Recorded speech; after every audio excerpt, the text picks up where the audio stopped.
Hey, what's up? This is Fred, and welcome to The Shed. For 2021, my band, The Color Fred, is releasing one song a month. We record all the songs right here in The Shed. My guitar player, Steve, mixes all the songs, and my bass player, Keith, makes the videos. In January, we put out the first song called Never Wanted, and along with it, we released a video of a piano acoustic version of the song. In February, we released a song called Crooked Mile along with a music video.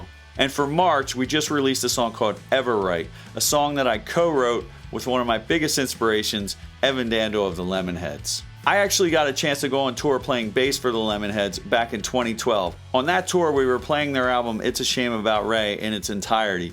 It was a great time for me.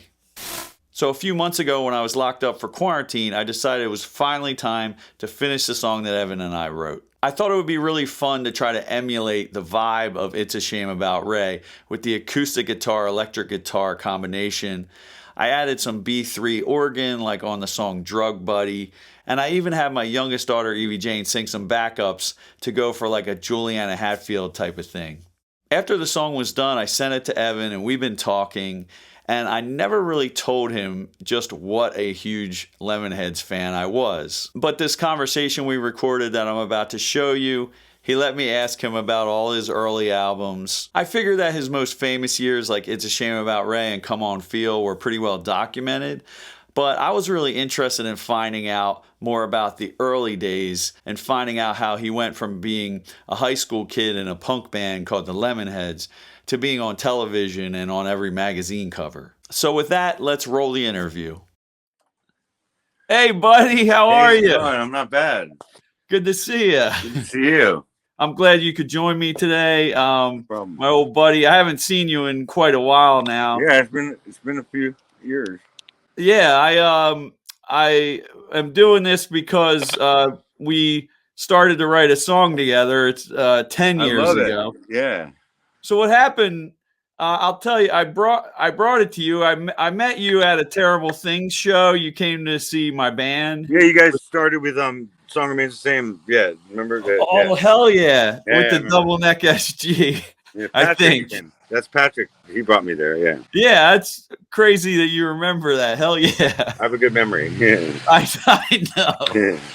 Yeah. So we went. I met you there, and then I went to your apartment to write.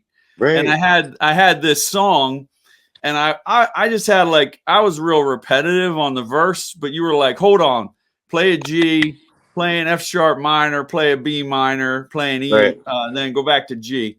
Yeah. You worked it out. We were both had guitars. The second you did that, it instantly to me sounded like a Lemonheads song. Right, yeah. Well, and it's just in your blood, man. It was amazing to me. In that song that we wrote together, we were always talking about wanting to finish for all these years. But during quarantine, I figured I was sitting around. I just finished it.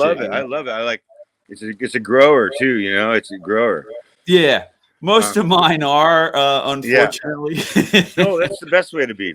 Excuse me, but no. Immediate's one thing. You get some immediate songs and then put some growers on there and you're set. One more thing. I was thinking, see, this relates to the song I wanted to write. Like, I wrote a song about blah, blah, blah. I wrote a song about blah, blah. I wrote a song about blah, blah. I even wrote a song about blah, but I'll never write a song about you. It's kind of similar. Yeah. Well, what I wrote that for, I wrote those lyrics because of a conversation we had. Right. Yeah. Even that's what I thought. I was having little twinges when I heard it. I was like, wait a minute, this sounds like me somehow. Yeah. No, so we were talking about 10 years ago, you know, you would have been younger than I am now. So right, yeah. But you were kind of going through maybe what I've been going through. Maybe we have so many songs that are already written and people want to hear all the old ones. Yeah. So it's kind of you know, what's our drive? What's the motivation to write new ones? Yeah. And then there's the spoils of war. You're less, as you get older, you're less interested in the spoils of war, like the chicks and even the money. Like, you're not as hungry, you know? You're not as hungry. Yeah, no, no, exactly. I mean, ultimately, I only write because I have to stay sane. But that's what it comes from. Luckily, it helps other people stay sane, which is so nice. And so that's what the idea of this song was like. if I ever write a song, I'm going to write about this. Yeah. But if I never write a song again, oh well, okay. it's I'm the only one who loses there, So. Yeah. And if it was meant to be, it was meant to not be. Yeah. Yeah, it's exactly. Acceptance is a very important part of life. I actually was going to play you a video of us playing. Yeah, I had so much fun playing with you. Thank you. It's me, you, and Chuck. And basically, what happens is, we're playing, and then we're playing Allison's Starting to Happen, and you go to do the pick slide and get kind of miss some words, but I had a moment where I got a nice smile out of you. Yeah. And we're looking at each other, and then you tell a story at the end. But I just wanted you to notice, because you're playing my SG, which is pretty cool. It sounds good. Yeah. And then Chuck sounds amazing on this song. Yeah. But you want to hear it for a second? I could play it on the video program thing. Go for it. All right, check it out.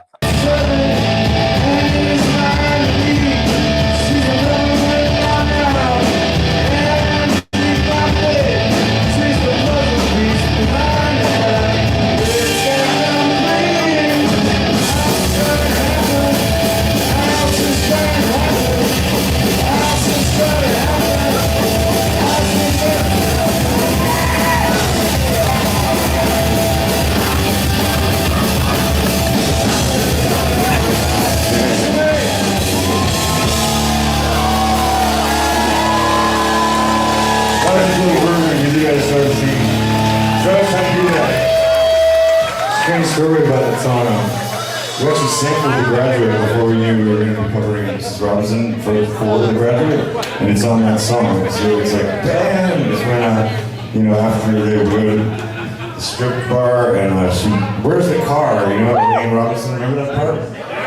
And she's she yells his name. That's in that song where I was trying to get.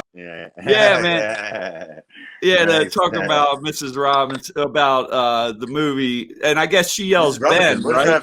Mrs. Robinson, what does that have to do with Lemonheads? Yeah, exactly. I wanted to ask you, when I was basically, I started listening to Lemonheads in high school, and I had, I was only in 9th grade. I think I had Creator on vinyl. My friends we all had different records, and right. But I always wonder, is Lemonheads, did you start that real young? Was that your first band, or did you? Yeah, started that in high school, because we started in '85, Oh shit! It was a school project. We said, they do something and do, and turn it in. And so we did. So I fucked up, and we recorded. So I fucked up in '85, and this other song about that guy that killed himself in class and killed everyone in class. I think Pearl Jam did a song about them later. But so yeah, we started really, me and Ben doing Bad Kiss covers in his basement and stuff, and writing a couple songs. In '85, wow. We got Jesse in the band, and yeah, so we were in high school, rehearsing in our basement. Yeah. Oh my gosh. Yeah. Yeah, and then you both played drums when the other person was playing guitar, right? That's hard, man. Playing drums and then going to play guitar. It's just your hands are all, your muscle memory stuff is just, it can't go that quick. It's hard to do that. Yeah.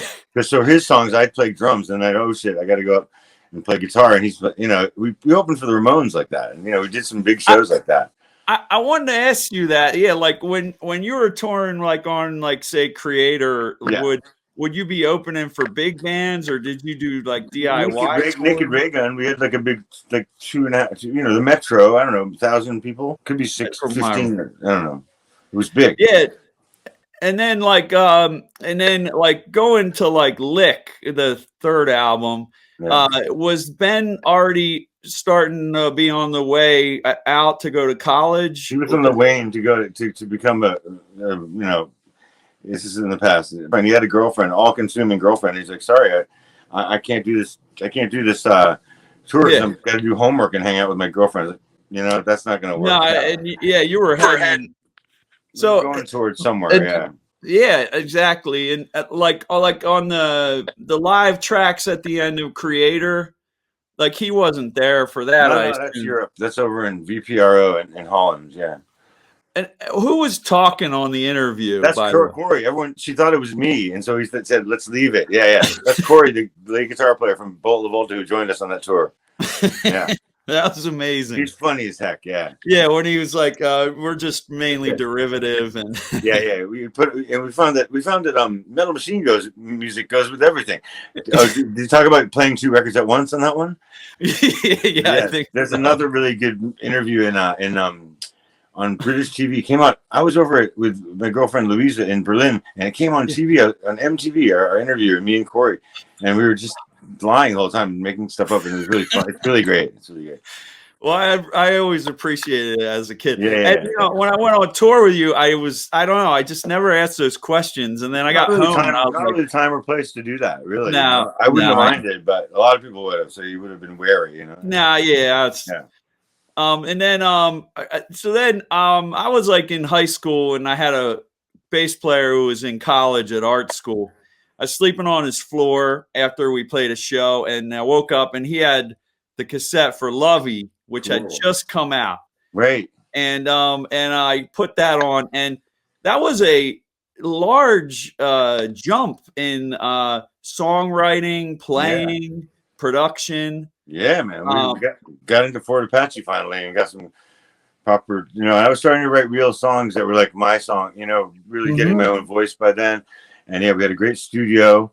Yeah, I mean, didn't have quite enough songs, but it was, that album. No, I mean, there's so many. My favorite song is Stove. Yeah, mine too. We started playing it, and of course, there's so many. Like when you play that one in its entirety, I want to. Oh hell yeah! It's so cool. It's like it's got great pictures. I'm sending this to a friend. I can't open it, but it's so awesome. It's got all these amazing pictures and another whole 2 discs, and it's awesome. Oh my god! They're doing that to all the albums too. It's so cool. Oh, for pressing them now? Yeah, repressing them. I don't know why they think it's a smart thing to do, but I'm grateful to them. They did Baby on Board and this so far, and now they're going to go. I'm going to get both those. Yeah, man, I can send them to you. I get tons in the mail. Yeah, okay, I'll buy them, man. Yeah, it's not prohibitively expensive. Cool. I'm still technically a fan, so yeah, right on. But yeah, I was wondering what you were listening to that made Lovey, because you did find your voice there. Like the early stuff, like even on Hate Your Friends, there's like songs that have great writing. Okay. That was me. Don't tell yourself it's okay. It was a big leap forward too. Don't tell yourself it's okay. Yeah. Yeah. The writing was always there, but it was, to me, like perfected by Lovey. It was, Ride With Me, and I used Brass Buttons was my wedding song at my wedding. Sweet. That's the era where I'm really interested in you coming up, the younger, like how you got that to that point. So yeah, you know what? I think it was just like I was still working as a waiter until I was 22. I figured out I could write songs that were more like me, like incorporated just my own thing. And like, it's funny because I always gravitated towards these real close harmony things that Neil Young did too, but Dino did them too. And like, people would think I'm ripping off Dinosaur when it's something I had come up with when I was like 13 years old, like it sounded like a dinosaur song. It's so weird. But like, I noticed that on early stuff that, that it did sound like, Dinosaur Jr. Yeah. I was definitely a big fan, but it was just like a natural affinity to John Strom helped me a lot to get to where I was at Lovey. John Strom, as a guitar player, he showed me a lot of stuff, and getting into Sonic Youth and more like relaxing my punk only stance of like before, Minor Threat. That's it. When you think about it, I have one thing I want to say. The Damned is to the Stooges as the Ramones is start Minor Threat, like sped up, sped up. The Damned like a sped up. Oh hell Stooges, and Minor Threat is a lot sped up Ramones. Yeah. Totally. Oh my god. Yeah.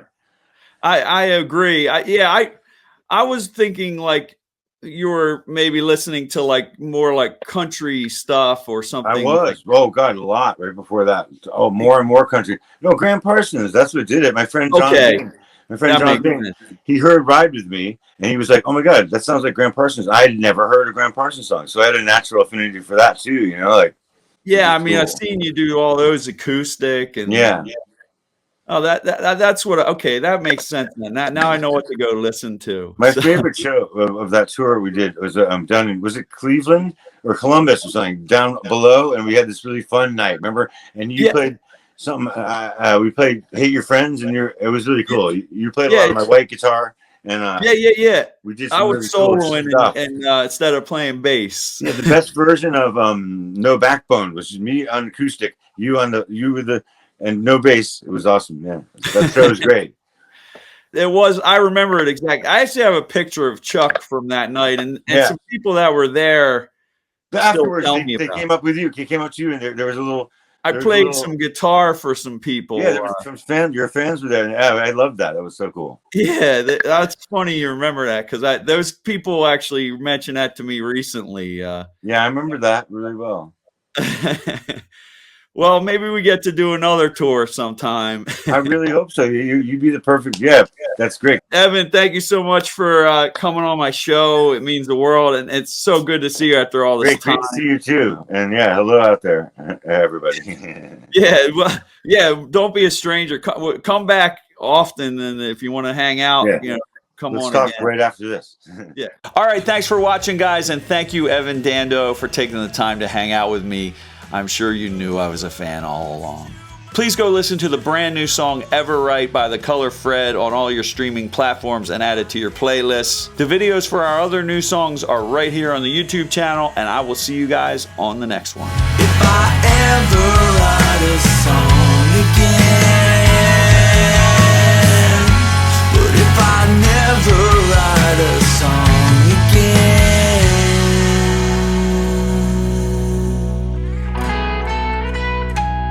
it's just as well.